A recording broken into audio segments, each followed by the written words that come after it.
Hi అండి, నమస్తే. Welcome to కల్పన వంటశాల. ఈరోజు మన వంటశాలలో చామ దుంపలతో క్రిస్పీగా రోస్ట్ తయారు చేసుకున్నామండి. చాలా బాగుంటుంది. ఒక్కసారి ఈ చామ దుంపల ఫ్రైని ఎలా తయారు చేసుకోవాలో చూసేద్దాము. ముందుగా ఒక కడాయి తీసేసుకొని, ఈ కడాయి కానీ లేదా వేరే గిన్నె అయినా పర్వాలేదండి, చామ దుంపలు ఉడికించుకోవడానికి నేనైతే ఇక్కడ ఒక కడాయి పెట్టుకొని ఇందులో 2 పెద్ద గ్లాసుల నుండి నీళ్లు పోసుకున్నాను. ఈ నీళ్ళల్లో 1/2 కేజీ చామదుంపలు తీసుకొని ఇందులో మట్టంతా పోయే విధంగా శుభ్రంగా కడుక్కున్న తర్వాత ఈ చామదుంపల్ని నీళ్ళల్లో వేసేసుకోవాలి.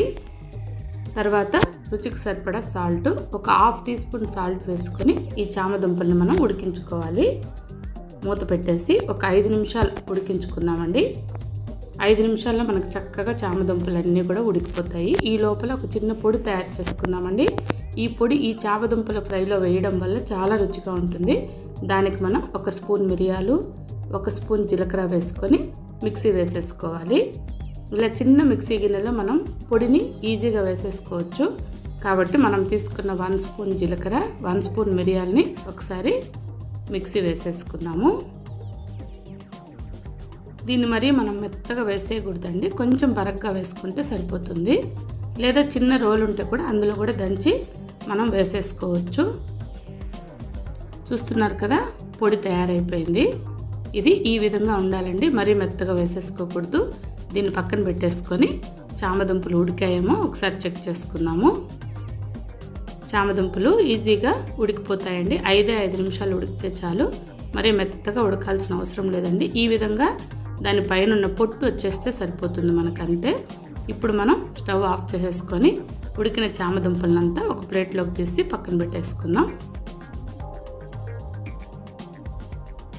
అన్ని ప్లేట్లో పక్కన పెట్టేసుకున్న తర్వాత కాసేపు చల్లారనివ్వాలి. చల్లారితే మనకి ఈజీగా దీనిపైన ఉన్న పొట్టు తీసేయచ్చండి. చూస్తున్నారు కదా, ఇలా ఈ విధంగా చామదుంపలను ఉడికించుకొని పైన పొట్టు అంతా తీసి పక్కన పెట్టేసుకొని ఈ చామదుంపలనంతా పొట్టు లేకుండా ఒలిచి ఒక ప్లేట్లో పెట్టేసుకోవాలి. ఇలా అన్నీ తొక్క తీసేసిన తర్వాత దీన్ని మనం ఒక నైఫ్ తీసుకొని, చిన్న చామదుంపే కాబట్టి దీన్ని ఎక్కువ ముక్కలు కట్ చేయకుండా మధ్యలో కట్ చేసుకున్నామంటే ఇలా 2 భాగాలుగా మనకి చామదుంపలు వచ్చేస్తాయి. ఇంతింత ముక్కలు ఉంటే మనకి చామదుంపలు అనేది ఈ రోస్ట్కి చాలా బాగుంటుంది. చామదుంపల రోస్ట్కి చక్కగా మనం అన్నీ కట్ చేసి పెట్టేసుకున్నామండి. ఇప్పుడు మనం ఉడికించుకున్న పెనుము ఉంది కదా, అదే ఆ నీళ్ళలోంచేసి కొద్దిగా నీళ్ళు వేసి కడిగేసుకొని అదే ప్యాన్ని మనం పొయ్యి మీద పెట్టేసుకోవచ్చు. వేడెక్కిన తర్వాత ఇందులో ఒక 3 టేబుల్ స్పూన్ల నూనె వేసుకుందాం. చామదుంపలు రోస్ట్ కాబట్టి కొద్దిగా నూనె వేసుకొని వేయించుకుంటే చాలా బాగుంటుంది. మరీ ఎక్కువ వేయలేదండి, 3 టేబుల్ స్పూన్లు. ఇప్పుడు ఇందులో ఒక 10 వెల్లుల్లి రెబ్బలు తీసుకొని పొట్టు తీసేసి చిన్న చిన్న ముక్కలుగా కట్ చేసుకొని ఈ ముక్కలన్నింటినీ మనం కాగుతున్న నూనెలో వేసేసుకోవాలి. ఈ వెల్లుల్లి వేయడం వల్ల చామదుంపల రోస్టు రుచి భలే ఉంటుందండి. తర్వాత ఫ్రెష్గా ఉన్న కరివేపాకు కొద్దిగా వేసుకుందాం.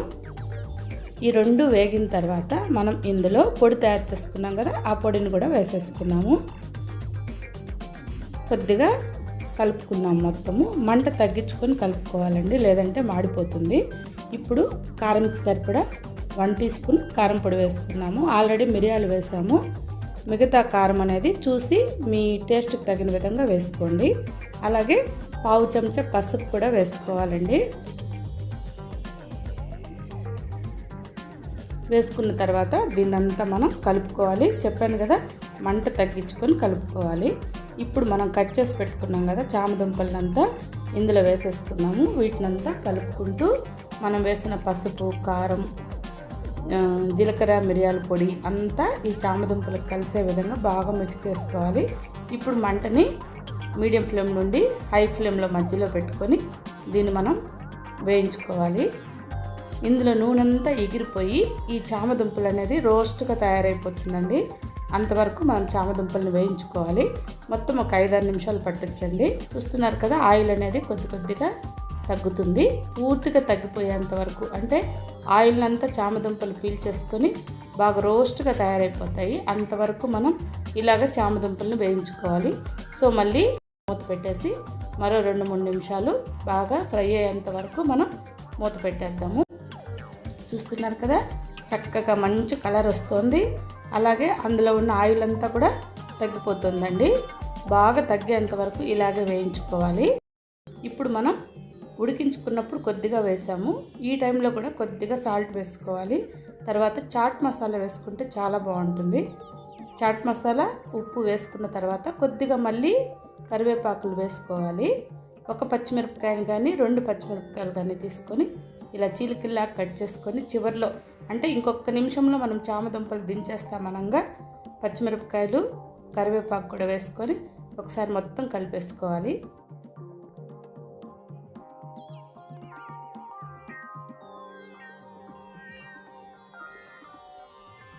చూస్తున్నారు కదా, నూనె అనేది చాలా వరకు ఇంకిపోయింది చామదుంపల్లోకి. ఇలా ఒక్క నిమిషం దీన్ని మళ్ళీ మనం వేయించుకుంటే ఆ నూనె కూడా పూర్తిగా ఇంకిపోయి మనకు మంచి కలర్లో చామదుంపల ఫ్రై అనేది రెడీ అయిపోతుంది. అయితే వేయించుకునేటప్పుడు ఇట్లా పల్చని ఒక లేయర్ లాగా వేసుకున్నామంటే అన్ని వైపులా మనకు సమంగా వేగుతుందండి చామదుంపలు. అయిపోయిందండి.